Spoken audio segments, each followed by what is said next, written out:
ಈಗ ತಮ್ಮನ್ನು ಉದ್ದೇಶಿಸಿ ನಮ್ಮ ರಾಜ್ಯದ ಗೌರವಾನ್ವಿತ ಮುಖ್ಯಮಂತ್ರಿಗಳಂತ ಸಿದ್ದರಾಮಯ್ಯನವರು ಮಾತಾಡ್ತಾರೆ.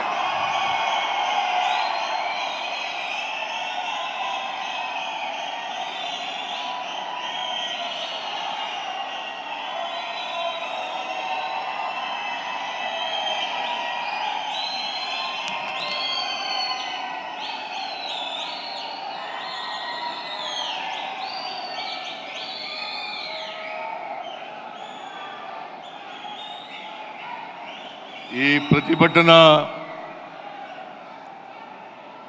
ರ್ಯಾಲಿನಲ್ಲಿ ಭಾಗವಹಿಸಿರ್ತಕ್ಕಂಥ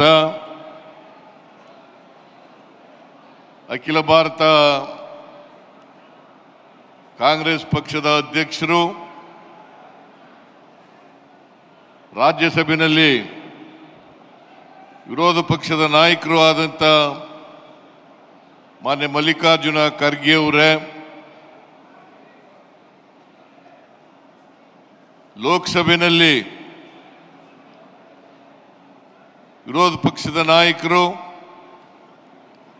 ನಮ್ಮೆಲ್ಲರ ನಾಯಕರು ಆದಂಥ ಶ್ರೀ ರಾಹುಲ್ ಗಾಂಧಿ ಅವರೇ, ಎಐಸಿಸಿ ಪ್ರಧಾನ ಕಾರ್ಯದರ್ಶಿಗಳಾದಂಥ ಶ್ರೀ ವೇಣುಗೋಪಾಲ್ ಅವರೇ, ಇನ್ನೊಬ್ಬರು ಎಐಸಿಸಿ ಪ್ರಧಾನ ಕಾರ್ಯದರ್ಶಿಗಳಾದಂಥ ಶ್ರೀ ಸುರ್ಜೇವಾಲಾ ಅವರೇ, ಕೆಪಿಸಿಸಿ ಅಧ್ಯಕ್ಷರು ಉಪಮುಖ್ಯಮಂತ್ರಿಗಳು ಆದಂಥ ಶ್ರೀ ಡಿ.ಕೆ. ಶಿವಕುಮಾರ್ ಅವರೇ,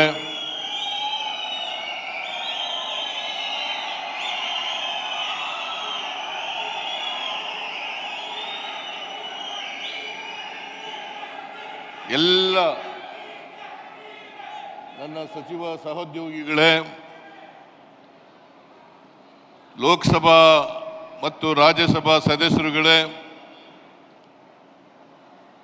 ವಿಧಾನಸಭೆಯ ಮತ್ತು ವಿಧಾನ ಪರಿಷತ್ತಿನ ಸದಸ್ಯರುಗಳೇ, ಮಾಜಿ ಮಂತ್ರಿಗಳೇ, ಮಾಜಿ ಲೋಕಸಭಾ ರಾಜ್ಯಸಭಾ ಸದಸ್ಯರುಗಳೇ, ಮಾಜಿ ವಿಧಾನಸಭಾ ವಿಧಾನ ಪರಿಷತ್ತಿನ ಸದಸ್ಯರುಗಳೇ, ಕಾಂಗ್ರೆಸ್ಸಿನ ಇತರ ಎಲ್ಲ ಮುಖಂಡರುಗಳೇ,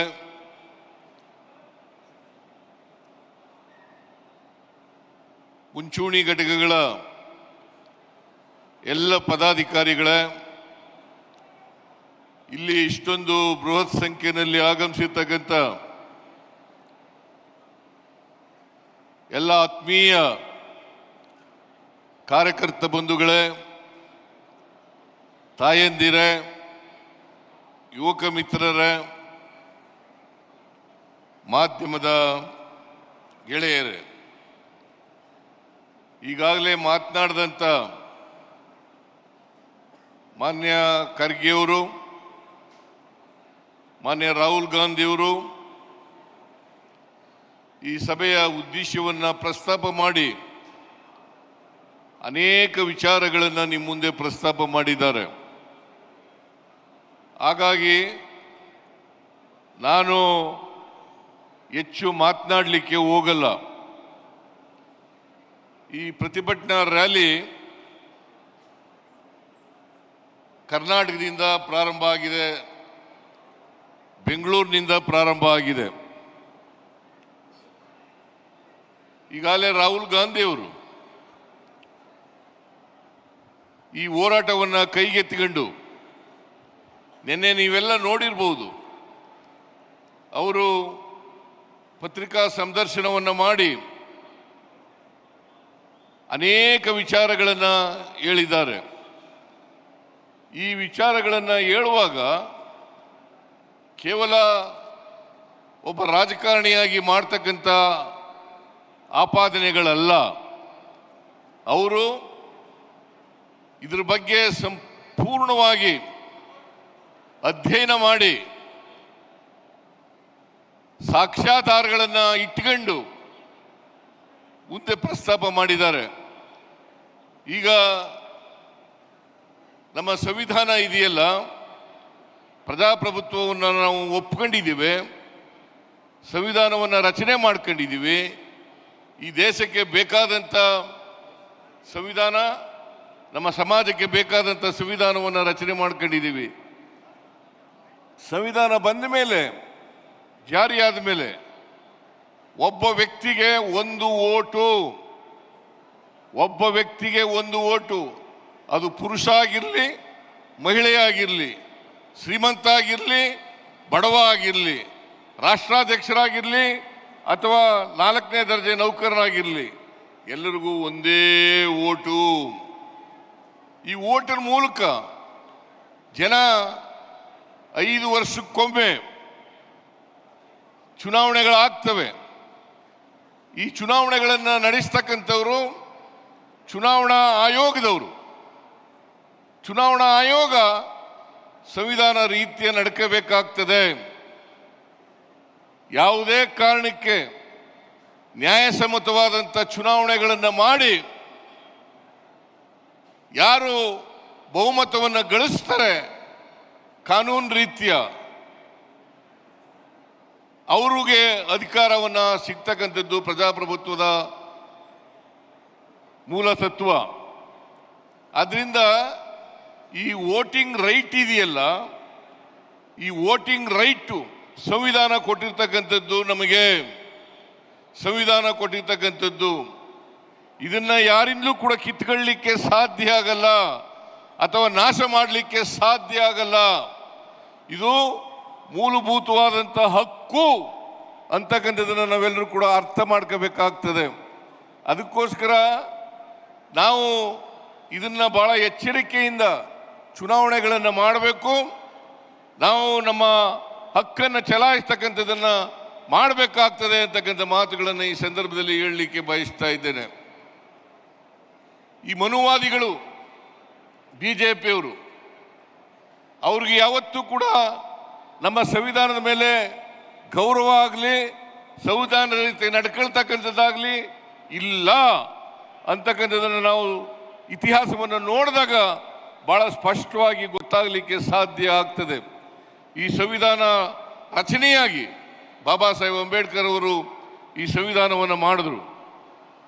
ಮಹಾತ್ಮ ಗಾಂಧೀಜಿಯವರ ನೇತೃತ್ವದಲ್ಲಿ ಈ ದೇಶಕ್ಕೆ ಸ್ವಾತಂತ್ರ್ಯ ಬಂತು.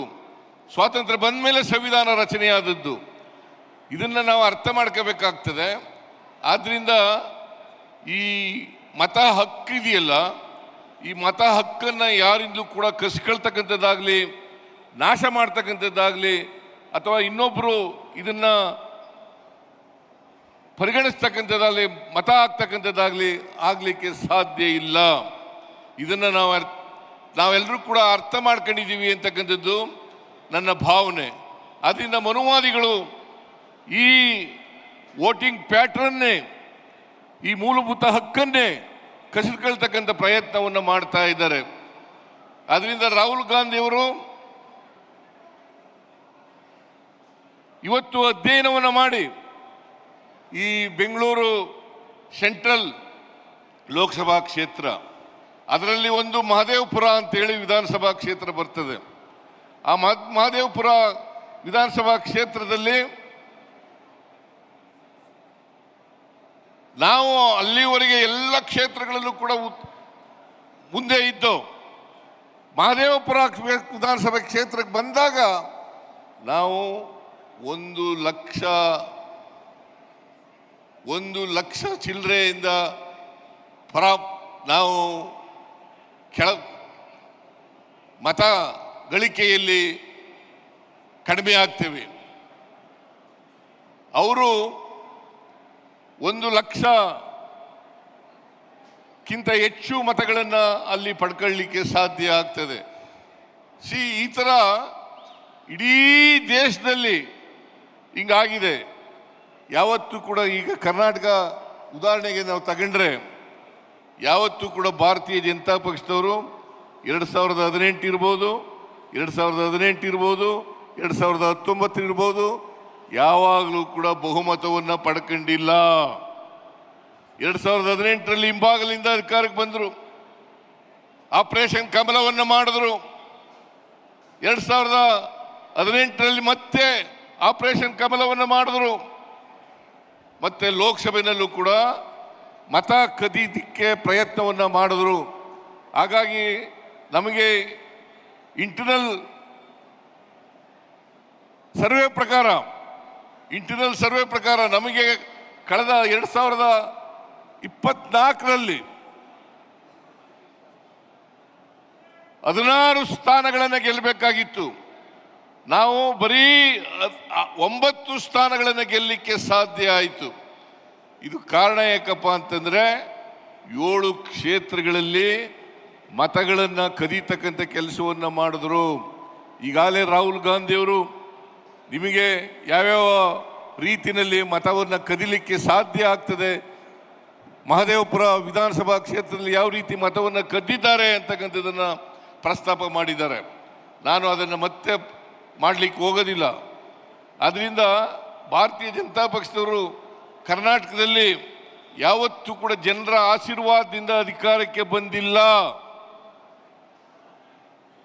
ಹಿಂಬಾಗಲಿನಿಂದ ಮತ ಕದಿಯೋದರಿಂದ ಅವರು ಆಪರೇಷನ್ ಕಮಲದ ಮೂಲಕ ಅಧಿಕಾರಕ್ಕೆ ಬಂದಿದ್ದಾರೆ ಹೊರತು ಯಾವತ್ತೂ ಕೂಡ ಜನರ ಆಶೀರ್ವಾದವನ್ನು ಪಡೆದು ಅಧಿಕಾರಕ್ಕೆ ಬಂದಿಲ್ಲ ಅಂತಕ್ಕಂಥದ್ದು ನಿಮ್ಮೆಲ್ಲರ ಗಮನಕ್ಕೆ ತರಲಿಕ್ಕೆ ಬಯಸ್ತಾ ಇದ್ದೇನೆ. ಅದರಿಂದ ಇವತ್ತು ನರೇಂದ್ರ ಮೋದಿಯವರು ಪ್ರಧಾನಮಂತ್ರಿ ಆದಮೇಲೆ ಈ ದೇಶದಲ್ಲಿ EVM ಅನ್ನ ಜಾರಿಗೆ ತಂದ ಮೇಲೆ ಅದನ್ನು ದುರುಪಯೋಗ ಮಾಡ್ಕೊಳ್ತಕ್ಕಂಥದ್ದು, EVM ಅನ್ನ ಮತ್ತೆ ಮತ ಕಳ್ತನ ಮಾಡ್ತಕ್ಕಂಥದ್ದು, ಈ ಮೂಲಕ ಆಪರೇಷನ್ ಕಮಲವನ್ನು ಮಾಡ್ತಕ್ಕಂಥದ್ದು, ಈ ಮೂಲಕ ಅಧಿಕಾರಕ್ಕೆ ಬರ್ತಕ್ಕಂಥ ಪ್ರಯತ್ನವನ್ನು ಮಾಡ್ತಾ ಇದ್ದಾರೆ. ಇದು ಬರೀ ಕರ್ನಾಟಕದಲ್ಲಿ ಅಷ್ಟೇ ಅಲ್ಲ, ಇಡೀ ದೇಶದಲ್ಲಿ ನಡೆದಿರ್ತಕ್ಕಂಥ ವಿಚಾರ. ಹಾಗಾಗಿ ಈ ಹಿಂಭಾಗಲಿನಿಂದ ಭಾರತೀಯ ಜನತಾ ಪಕ್ಷದವರು ಅಧಿಕಾರಕ್ಕೆ ಬರ್ತಕ್ಕಂಥದ್ದು. ಕಳೆದ ಲೋಕಸಭಾ ಚುನಾವಣೆಯಲ್ಲಿ ನರೇಂದ್ರ ಮೋದಿಯವರು ಬಹುಮತವನ್ನು ಗಳಿಸಿರಲಿಲ್ಲ, ಅವರ NDA ಕೂಡ ಬಹುಮತವನ್ನು ಗಳಿಸಿರಲಿಲ್ಲ. ಸುಮಾರು 60, 70, 80 ಕ್ಷೇತ್ರಗಳಲ್ಲಿ ಈ ರೀತಿಯಾದ ಮೋಸವನ್ನು ಮಾಡಿ ಅಧಿಕಾರಕ್ಕೆ ಬಂದಿರತಕ್ಕಂಥದ್ದು ಅಂತಕ್ಕಂಥ ಮಾತುಗಳನ್ನು ಹೇಳಲಿಕ್ಕೆ ಬಯಸ್ತಾ ಇದ್ದೇನೆ. ಅದರಿಂದ ನರೇಂದ್ರ ಮೋದಿಯವರಿಗೆ ಅಧಿಕಾರದಲ್ಲಿ ಇರಲಿಕ್ಕೆ ಯಾವುದೇ ನೈತಿಕ ಹಕ್ಕಿಲ್ಲ ಅಂತಕ್ಕಂಥ ಮಾತುಗಳನ್ನು ಹೇಳಲಿಕ್ಕೆ ಬಯಸ್ತಾ ಇದ್ದೇನೆ. ಅದರಿಂದ ನರೇಂದ್ರ ಮೋದಿಯವರು ಕೂಡಲೇ ರಾಜೀನಾಮೆ ಕೊಡಬೇಕು.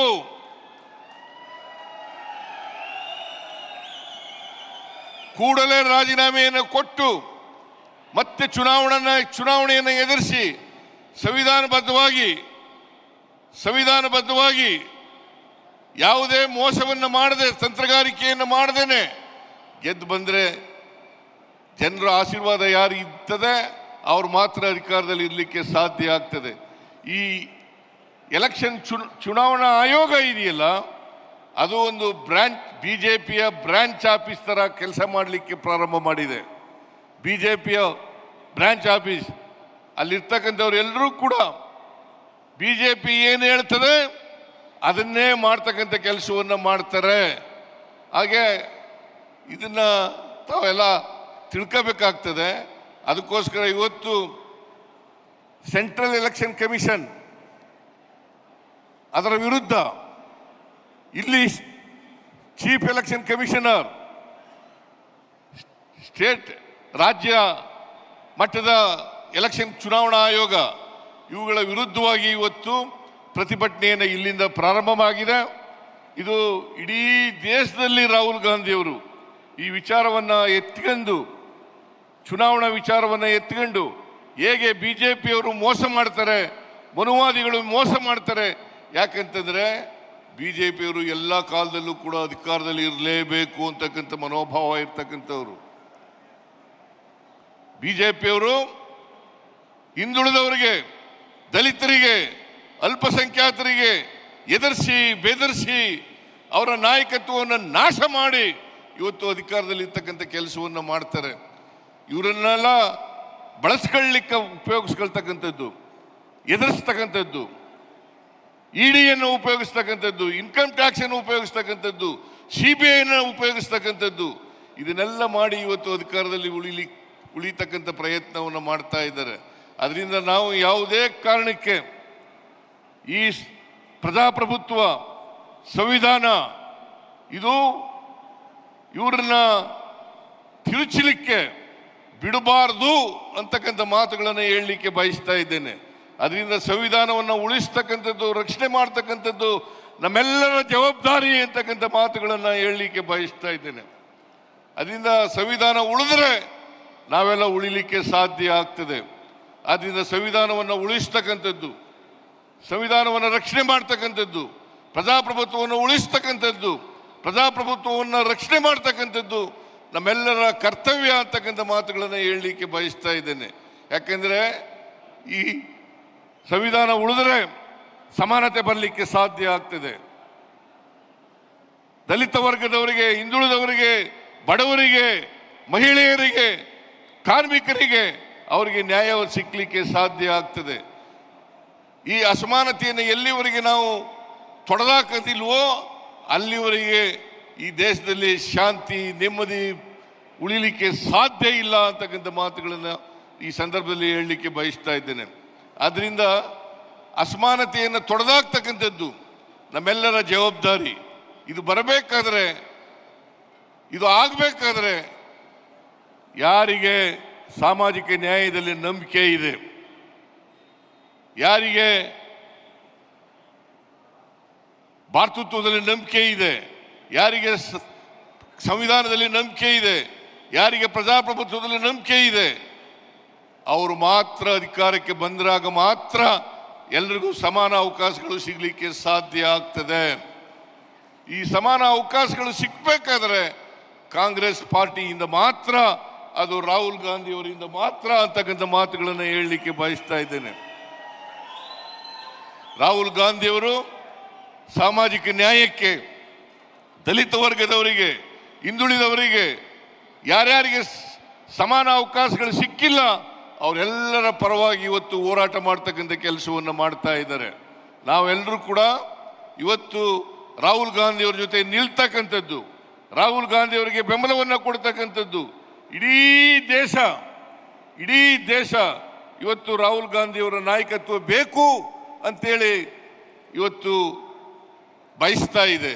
ಅದಕ್ಕೋಸ್ಕರ ನಾವೆಲ್ಲರೂ ಕೂಡ ರಾಹುಲ್ ಗಾಂಧಿಯವರ ಜೊತೆ ನಿಲ್ಲೋಣ, ರಾಹುಲ್ ಗಾಂಧಿಯವರ ಹೋರಾಟದಲ್ಲಿ ನಾವೆಲ್ಲರೂ ಕೂಡ ಪಾಲ್ಗೊಳ್ಳೋಣ ಅಂತಕ್ಕಂಥ ಮಾತುಗಳನ್ನು ಹೇಳಿ ಇವತ್ತು ಇಷ್ಟೊಂದು ದೊಡ್ಡ ಸಂಖ್ಯೆಯಲ್ಲಿ ತಾವೆಲ್ಲ ಬಂದಿದ್ದೀರಿ.